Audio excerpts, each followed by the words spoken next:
Hello, Barry. How are you? Very good, thank you. Let's talk about the fish oil. How do you tell me about what is happening in the world with these fish oils in the market, and what is the difference between your brand of fish oil, the Sun fish oil, with another kind of fish oils? Those are all good questions. Let's go back to the beginning. There was really no fish oils sold in the world until my book I wrote back in 2002, The Omega RX Zone, was published. And that began the emphasis, basically the almost exponential rise of the use of fish oil in America and also the world. Now, as basically the forefront innovator in terms of fish oil, I think of a long-term investment of saying how to make the best quality fish oil for human beings. Why? Because my scientific reputation stands on it. So let's go back to say how fish make fish oil. Okay, They don't. Fish can't make fish oil. What fish do, they eat algae, they eat plankton. directly. It's only the plankton that make the omega-3 fatty acids in response to the cold temperatures of the waters. Now, what's happened over the last 10 to 15 years, and especially the last two? A dramatic increase in the warming of the temperatures. And as a consequence, the plankton are no longer making as many omega-3 fatty acids. There was 2 years ago a complete crash of the omega-3 fatty acid market because of the rise of temperatures. And the amount of omega-3 fatty acids in the fish stock dropped by 75%. Wow. So there was a problem. I've always prided myself at being the cutting edge of all fish oil technologies. We were using basically the only technology that removed all of the PCBs. These are polychlorinated biphenyls. They're known neurotoxins found in all fish oils. And the fish oils that we were producing by our one manufacturer was basically 10 times less in PCBs than pharmaceutical drugs. Now, when we had that crash in the fish oil market, we are also beginning to move to a new manufacturing technology, which I'll describe later, called supercritical fluid technology. But with that crash, we had to basically position ourselves as an interim, to make sure from our manufacturer we got all of their material. We bought everything they had. At that moment. Now, we'd done some special processing with them. But what we bought, they had not done the special processing to basically do is called winterization, to cool down the fish oil, to remove any monounsaturated fatty acids. What are monounsaturated fatty acids? They're the ones you find in olive oil. Right. So they're not toxic. They're useful. But again, if you freeze the fish oil or lower it to enough temperature, you can see a cloudiness. We took that aspect to say we could basically get higher levels of omega-3 fatty acids at a much higher price, but they'd have higher levels of PCBs. Or take what we could from our manufacturer and say we'll take lower levels of omega-3 fatty acids without the PCBs. This was a very easy decision on my part. Yes. You go on the side of safety or basically marketing of hoopla. Safety. Obviously safety. Now, this is almost a moot point now. We've gone through all that aspect, and coming in early part of 2025, our new supercritical fluid fish oil will be coming out. Now, why is that important? Typically, when you purify fish oil, you have to heat it to very high concentrations. Bad things happen to polyunsaturated fats when they're heated. Yeah. They break down, they become toxic. The thing about supercritical fluid technology, rather than operating at 190 degrees centigrade, which is very high, it operates at about 40 degrees centigrade. Wow. That dramatic drop in the temperature gives now a much purer oil. And why is that important? Because high temperatures can change the configuration of the omega-3 fatty acids so they turn from pro-nutrients to anti-nutrients. They can now bind to the enzymes irreversibly and basically prevent the further transformation of the omega-3 fatty acid. They can bind to the receptors of the omega-3 fatty acids and prevent the otherwise natural omega-3 fatty acids from doing their interaction. Are you telling me that you can take one fish oil supplement and doesn't have the benefits. No, not the benefits. It has negative effects. Negative So I said they go from pro-nutrients to one. to anti-nutrients. And this is why we made that decision to move into supercritical fluid technology, knowing it would be a 2-year process. And that's why we basically bought all of the materials of the very low PCB material to see us through this process. So as I said, these will be introduced in the spring of 2025, becomes the new standard. The new standard for all omega-3 fatty acid products. Not only drugs, everything else is sold in the health food market. And that material is not that good because, again, of the isomerization of the omega-3 fatty acids, turning many of the benefits of fish oils into basically detriment. And what about the other companies? What is doing about this crash that you described 2 years ago? Well, they have no idea of what basically they're buying. They have no knowledge of these technologies. They're buying material that is not included omega-3. Well, again, the quality of omega-3 fatty acids is very variable because they're prone to oxidation. Right.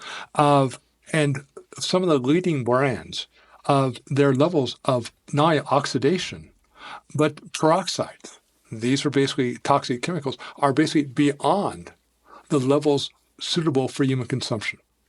So again, when a consumer is buying a fish oil product as a supplement, it's oftentimes buyer beware. And what is it, if you give me 3 things that the consumers needs to be advised to see if that supplement is the correct supplement for? The first thing I'd ask is say, who makes the supplement?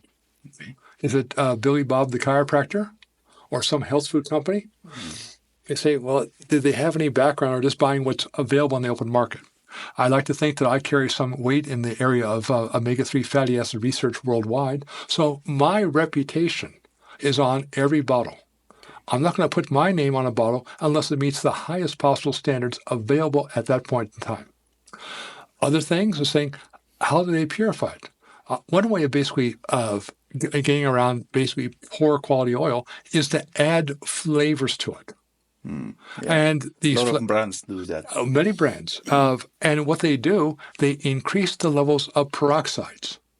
And that's why all vegetable oils, all fish oils, have to meet certain levels of below levels of peroxide.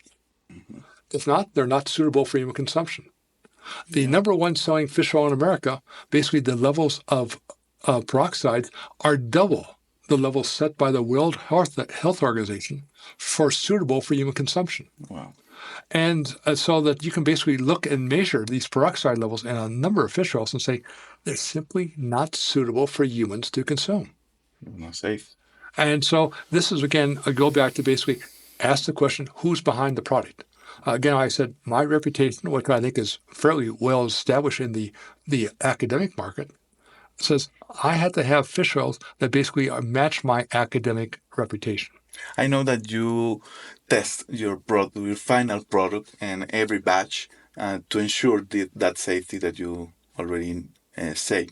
What is inside? Can you explain us that certificate that you expeded in each load? Yes, there are 2 things we test for. One are PCBs. Okay.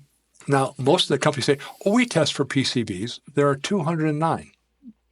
They test for 7. I said, oh, we couldn't find the 7, or they're low levels. I said, what about the other 202? Yeah. Oh, don't ask know. me. So this is why we know I test for all 209 PCBs, but for every lot we ever make and sell, we post it on our website for all to see. Perfect. And the other aspect is what is called peroxidation. Of when you have a fish oil which is very prone to oxidation, these peroxides build up. And so you also test for peroxides. And if they're beyond a certain set level, set by the World Health Organization, they're considered unsuitable for human consumption. Yeah. And so those are the 2 things we look at That is every the tox level? Yes. Tox. And we also look at heavy metals. Okay. So again, these are the things that we pride ourselves on. Why? Because we're really a biotechnology company. And we basically have biotechnology standards. Talking about the isomerization process that you already talk about, do you prefer instead of more concentration 75% of the omega was EPA and DH. You prefer less concentration to make sure that that process is not in your supplement? Not so much the concentration, it's really how much is in the blood. Okay. And so, say, I have, 46% omega-3 fatty acids. Somebody else might have 42%. It doesn't Doesn't matter. matter? It says how much am I taking in to maintain a level of omega-3 blood. fatty acids in the blood. Right. So again, people miss the point. It's not how much potency a single capsule has. It's saying how much omega-3 fatty acids are you taking on a daily basis to maintain a level of these omega-3 fatty acids in the blood that can reduce inflammation that drives chronic disease. Okay. That's more important that the omega-3 go to the cells, right? Exactly. Incorporate. If it doesn't get into cells, it's not going to do you any good. It doesn't work. Okay. And what kind of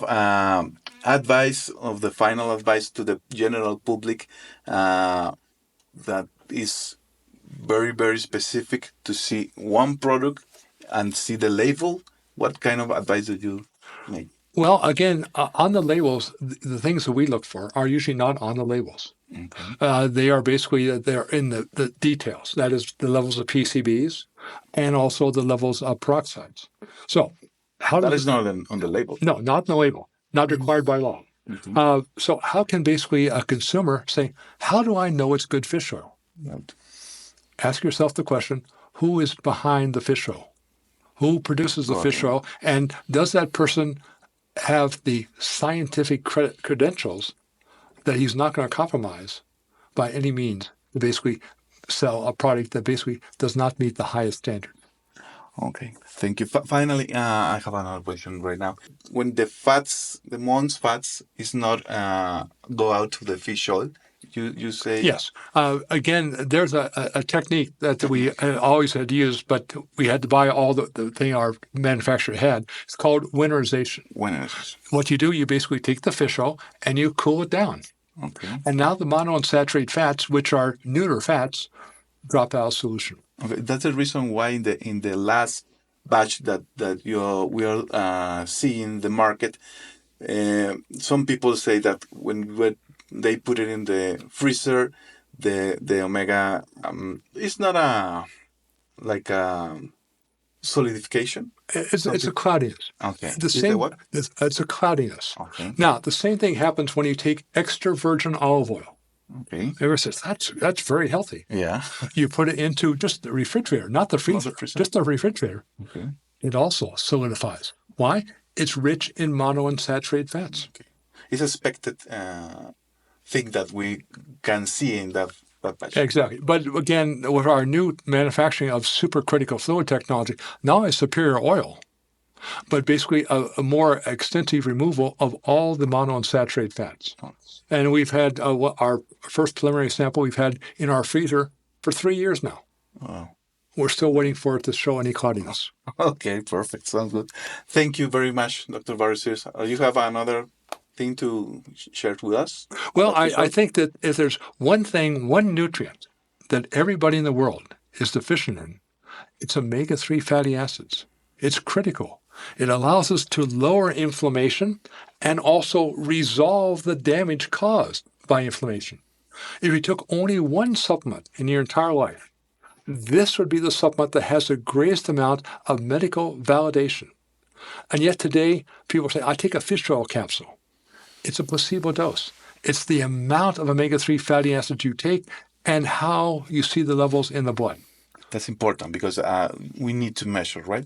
Again, if you're doing science, you always measure. Yeah. If you're marketing, you basically wave your hands. Because everybody asks how many fish oil I can take or we need to take. Well, and it depends on the individual. Right. That's why I'll use myself as an example. Okay. I take about 10 grams of omega-3 fatty acids. In the liquid version? Yes, every day. Now, I also measure my blood about 4 times a year. Okay. I have one of the highest amounts of omega-3 fatty acids known to mankind. Now, but it's because you're looking at different factors: sex, age, genetics. condition. So again, you're looking to personalize for your biochemistry. This is an incredibly powerful drug that has no side effects, but it only works if you have adequate levels in the blood. Okay, let blood talks, right? The blood talks. Thank you very much, Dr. Sears. My pleasure. See you Thank you. soon.